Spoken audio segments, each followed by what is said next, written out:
Hello, everyone. I'm Eric D'Souza, and you're joining me today for another episode of Crime Writers of Canada's podcast, where we discuss all things crime fiction from coast to coast. If you've been joining me in the last little while, we have been discussing or celebrating all of our members who have been shortlisted for an awards of excellence. And joining me today is William Wodhams. Hi, Bill. How are you today? I'm doing great, Eric. How are you? I'm good too. Bill has been nominated for the award for Best Unpublished Manuscript for his story, 30 Feet Under. Let's start with a bio. Bill lives in Burlington, Ontario. He's the author and award winning copywriter who has been inspiring people with life changing possibilities of cell phones, hamburgers, and drywall for over 20 years. His stories have been published in the Globe and Mail, Canada's national newspaper, the Pigeon Review, Art and Literary Journal, and recognized in Writer's Digest in 2021's writing competition. Bill went back to university as a senior student and recently graduated with a degree in English and Cultural Studies. It was during an art class that he got the inspiration for 30 Feet Under. So there's two questions that arise from your bio that I'm going to have to ask. Let's start with your background. I wasn't even aware that they gave out awards for copywriting. So could you tell us a little bit about that? Absolutely. Yeah, copywriting and advertising in general does not only hand out awards, but they tend to hand out a lot of them. So there are local competitions, national, international. There are a lot of awards. I think the last time I counted, I had about 50.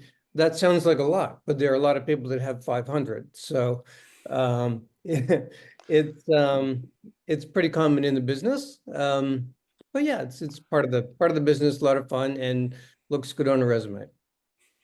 In hindsight, when I think about it, it's funny or it makes sense that an industry that uh, wants to create brand awareness would have a lot of awards to hand out. Um, I didn't plan on asking you this, but have you written anything that, as Canadian consumers, we would be like, "Ah, you wrote that"? Well,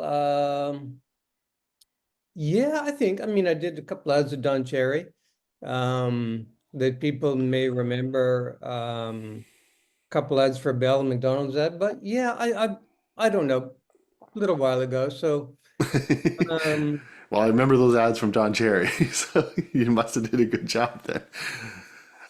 The other question I have for you then is, how did an art class inspire you to write a novel?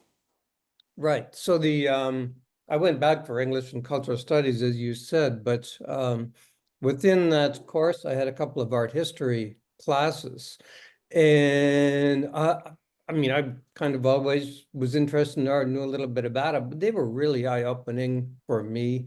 And I just loved them. And especially the classes, the subjects on ancient art. So it was just fascinating learning things that I didn't know about, a whole new world for me. And I was lucky enough, I think, that we had a trip to Italy planned around the same time. So around the time I was studying all these courses in this big Art Across Time booklet, I went and actually saw the pieces there in the Vatican and around Italy. So it was all, to me, really interesting. Um, Also, to your main character in 30 Feet Under, um, let's introduce everyone to Kate Taylor. She's a clerk at the FBI Art Crimes Team. I didn't even know there was such a thing as an art crimes team, but it makes sense that there is. But she has a background, or I guess she had similar influence that you had. So could you tell us a little bit about Kate and her background? Absolutely, yeah. Kate, art history, read, but there's not a lot of jobs in museums, so she had trouble finding that. So she ended up getting a job in the art crime team for the FBI. She didn't know they existed either when she started looking, and nor did I. But they do. There are actually, I think, 20 or 30 agents in the FBI dedicated to art crime. and that's a real thing. So she got into that, and I think Kay was kind of hoping the job would turn into, a little bit of Indiana Jones kind of thing, but it ended up being more like an episode of The Office. And she really just ends up being clerical stuff until one day she happens to take a call from Carabinieri, which has an art squad, they call it, and it's a little more established. They have 300 agents. They're pretty established out there. Anyway, so his name was Luca, the agent, and he was looking for the FBI. They all work together, all these units, and he was looking for help on a little case that she got involved in, and the story kind of takes off from there. Uh, you called it at one point the art world morally ambiguous, and I'm not surprised to learn that. But could you tell us a little bit about that morally ambiguous world? That's so very polite for me. Did I use that word? Yeah. Yeah, well, I mean, it was one of the other inspirations for the book because, while I was studying all this or looking at it, I came across a story where the Museum of Modern Art had bought this vase. I think they actually called it a crater, the Euphrates crater, famous piece of ancient art, but under very dubious circumstances. And I'm not going to get myself in too much trouble to say that it had been looted and that they maybe didn't check the provenance on that piece very carefully. They ended up having to give it back. But if you look at and follow this stuff, there are a lot of stories of originating countries asking these national museums to give their art back.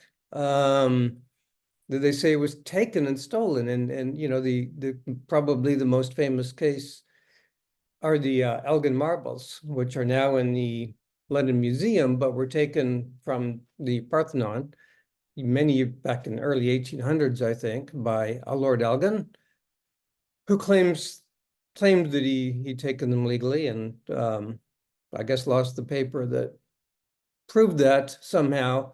But the British government and the museum still claim that they were taken legally. Grace does not agree with that point of view, by the way. So this is sort of the world that you're dipping your story into, which Absolutely.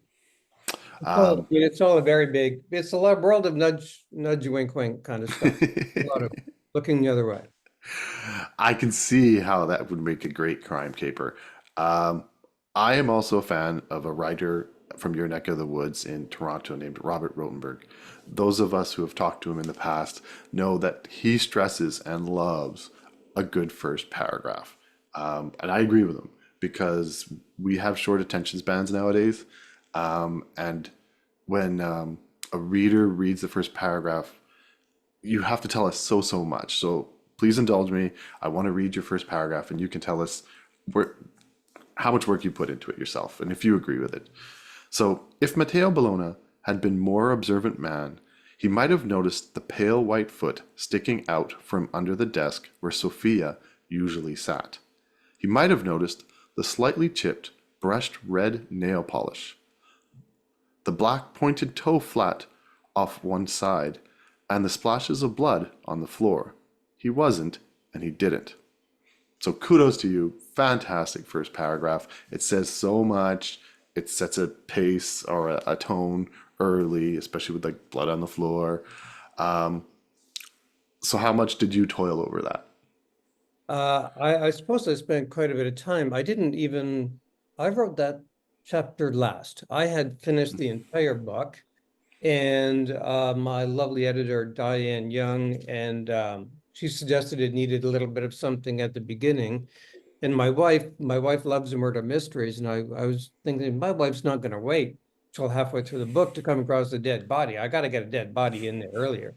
So so that was the very last thing I wrote, and I just wanted to get something to grab. And it's as you may know, isn't those characters don't make appearances later in the book. That's it, they're done. But I just needed something to sort of set up the premise a little bit, and that's what got it. So I'm sure I spent a week on that, but you're right. I mean, people today, sometimes that's all they read in a book. They'll pick it up in the bookstore and look at the first chapter and decide whether or not they're going to read it. Coming back. Yeah, especially when we're not yet a household name, right? So when they're willing to take a chance on you, like the first chance they do is look at that cover. I mean, you know more than me when it comes to the advertising, the way the brain works, and we're very quick at making decisions, right? And if we see a bunch of covers and one of them catches us because there's a dog on it or whatever, an art piece on it, catches our attention, we might read the back, we might open the cover and read that first paragraph.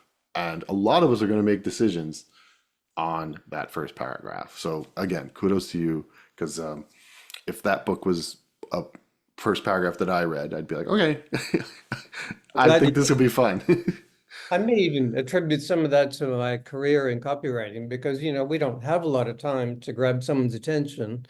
And, we're talking about really mundane things. So, you have to find the human drama in a hamburger and you have to do it quickly because you only have a short headline or 30 seconds to do that. So you got to come out swinging. um, let's revisit your bio then really, really quick because you said that you've been trying to inspire people with life-changing possibilities of cell phones, hamburgers, and drywall. What I take from that is you have a good sense of humor. Do you infuse that in your morally ambiguous story? Because I'm wondering how you do. Well, I honestly, I can't help it. I do it anyway. So I find a way to do it that, like, I, Kate, for example, has a good sense of humor. She's smart, she's dry, she's sarcastic, um, she's bored, but I think, a little bit of humor can help lighten the mood. You have to be careful though, and I think sometimes it becomes a default to go try and do too much, and then you can take a lot of tension out of the story by trying to build in too much humor, I think. So there's always a little bit of a balance, but I'm probably spend more time taking out jokes than I do putting them in because it's too much sometimes, I think a little bit is helpful. You were also kind enough to share with me a little bit of info of a past project you worked on that's soon to be published, and also what you're currently working on. And what I noticed is Kate wasn't in either one of those projects. You were also nice enough to send me a synopsis, but I didn't want to read the ending. So, is this the end of Kate? Is this a standalone series, or perhaps maybe with this recognition, you will revisit Kate? Yeah, it was always my intention to come back. So as you know, I do have one book finished, and I'm just finishing up a second one, but they're not related to this. The next book will be, and it's sort of a little sketch and an outline done. I was reading an article about this business, and they called it "The World of Whispers." And I thought, well, there's a good title for a book. I think I'll steal that from you. And so it'll be the next one. Excellent. I never mind selling books that are going to come out soon. So you told me that your first project, let's not confuse people, it's not a crime novel. Right. So let's talk a little bit about it and let's sell a few books. So what is coming out in December? What can you tell us? The that book is Declan Tucker's grand debut and first book, and it's about a young 23-year-old spoiled, arrogant Brad that decides for some reason that he's an artist and he feels that his art has some supernatural power, and he decides to go to Paris and become famous and rich. And he goes and absolutely everything that could possibly go wrong does. And he ends up homeless, destitute, and he's got some uh, mental issues that come up in the book as well. Um, but that's as far as I'll go. Yeah. That's a good teaser. Well done. Um, well, let's leave it at that. I had a pleasure chatting with you, Bill. I would advise everyone to visit your website. I read a lot of people's websites, but your blog and your insight is fun. So could you give a little plug on your website and tell everyone to join it? Yeah, williamwodhams.com. And And thanks, Eric. Yeah, it's been great speaking with you. And I was reading your book as well. It actually looks very good. Thank you. You Yeah. can tell me about my first chapter. Yeah. Thanks a lot. Yeah. Death on the Rocks. It's excellent. And you even worked in the song Papa Was a Rolling Stone. I've never seen that in print before. Thanks a lot. See ya. Yeah. Okay. Thank you.